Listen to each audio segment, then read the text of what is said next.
Good morning. We are Group 6 and we are here to discuss about the first and second term performance assessment of the grade 7 students in their TLE subject. In this video, we are going to discuss about the frequency distribution table, the mean, median, and modal classes, the standard deviation. We're going to create a histogram and a summary of our findings.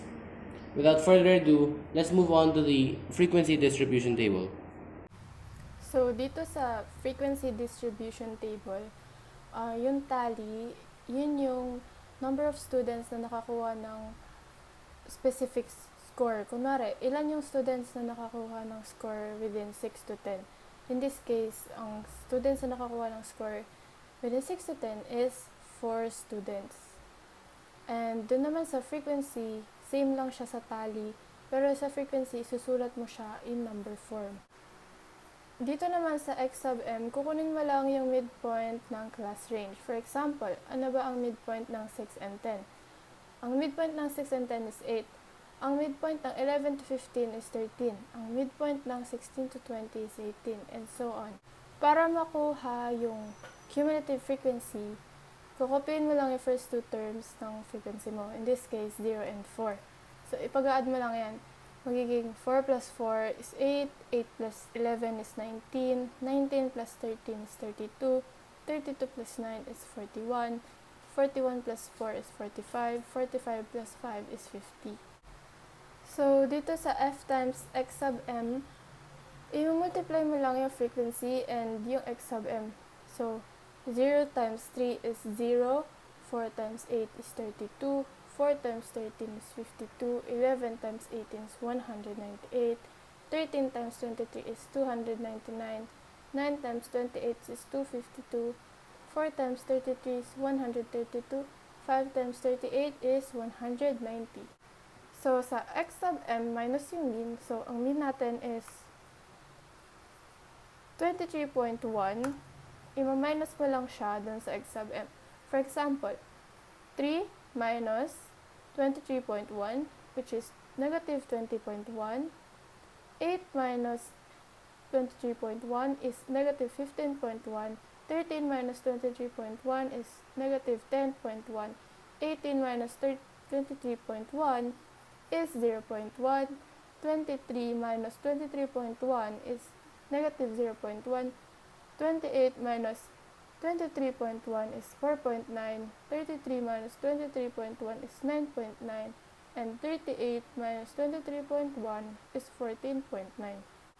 So, dito naman sa X sub M minus mean squared, i-square mo lang yung sagot nitong X sub M minus mean.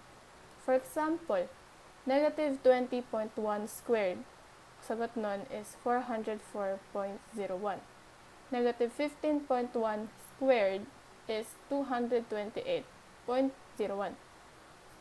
Negative 10.1 squared is 102.01. Negative 5.1 squared is 26.01. And ganun din yung gagawin mo sa mga susunod. So, ang gagawin natin sa last part, which is F times X sub M minus mean squared, i-multiply natin yung frequency and then yung X sub M minus mean squared. So, simulan natin. 0 times 404.01, which is 0. 4 times 228.01, which is 912.04. 4 times 102.01 is 408.04. And ganoon lang din yung gagawin mo sa mga susunod na numbers. Multiply mo lang yung frequency. To find the mean, we simply have to use this formula, which is summation f times x sub m over summation f.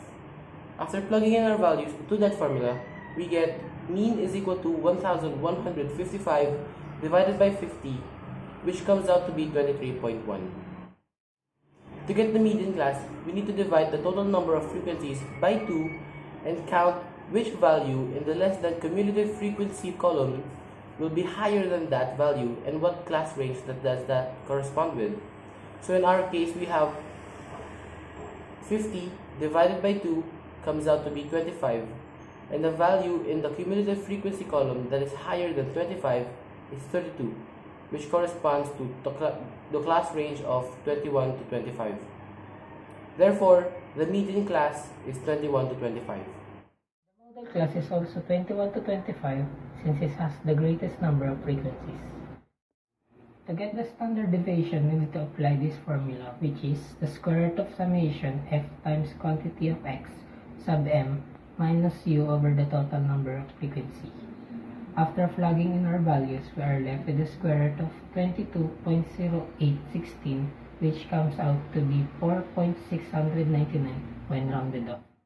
Here is the histogram for the first term performance assessment of a grade 7 student in their TSE subject.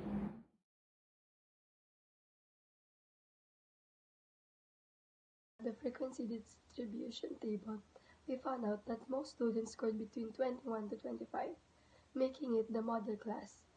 When computing for the median class, we found that the students who scored between 21 to 25 were also the median class. When calculated, the standard deviation turns out to be 4.7 when rounded off, and the mean turns out to be 23.1.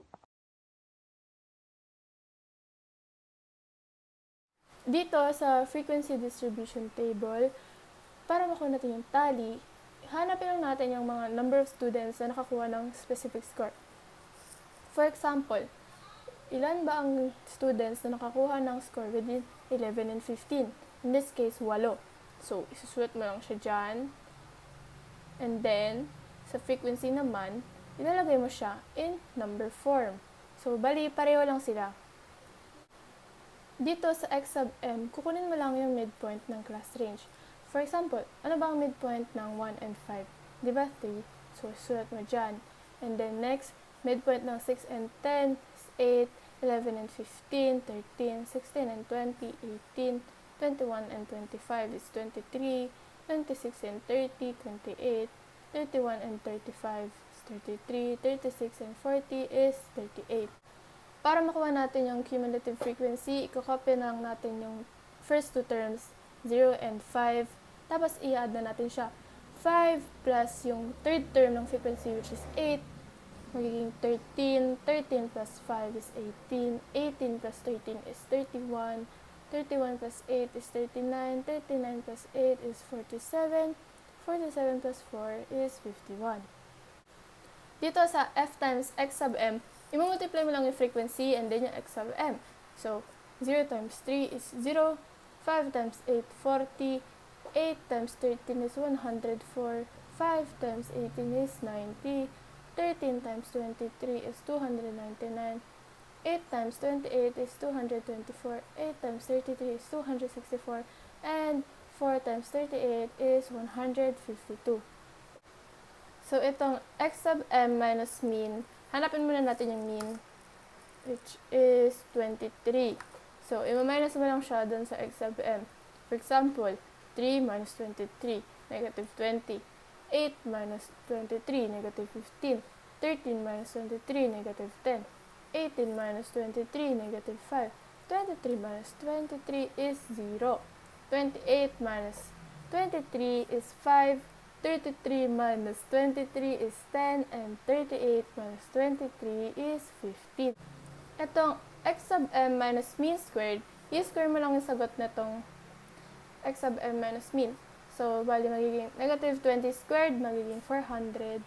Negative 15 squared is 225. Negative 10 squared is 100. Negative 5 squared is 25. 0 squared is 0. 5 squared is 25. 10 squared is 100. 15 squared is 225. Last part natin is frequency times x sub m minus mean squared. So, i-multiply mo lang yung frequency and then itong x sub m minus mean squared. So, maging 0 times 400, 0. 5 times 225, 1,125. 8 times 100, 800. 5 times 25 is 125. 13 times 0, 0. 8 times 25 is 200. 8 times 100 is 800. And 4 times 225 is 900. Again, the formula for mean is summation f times x sub m over summation f. After plugging in our values to this formula, we get 1,173 divided by 51, which comes out to be 23. To find the median class, we need to divide the total number of frequencies by 2 and count out which value in the cumulative frequency column will be higher than that and what class range does that correspond with. So in our case, 51 divided by 2 gives us 25.5. And the value in the cumulative frequency column that is higher than 25.5 is 31, which corresponds with the class range of 21 to 25. Therefore, the median class is 21 to 25. The model class is 26 to 30 since it has the greatest number of frequencies. Again, to get the standard deviation, we need to apply this formula, which is the square root of summation f times the quantity of x sub m minus u over the total of number of frequency. After plugging in our values, we are left with the square root of 77.45, which comes out to be 8.8 when rounded off. The histogram for the second term performance assessment of the grade 7 student and their subject.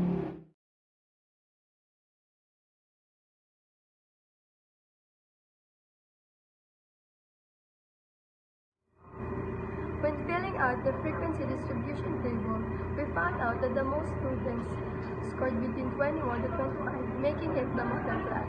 When computing for the median class, we also found out that the students who scored 21 to 25 were also the median class. When calculated, the standard deviation turns out to be 8.8 when rounded off, and the mean turns out to be 23.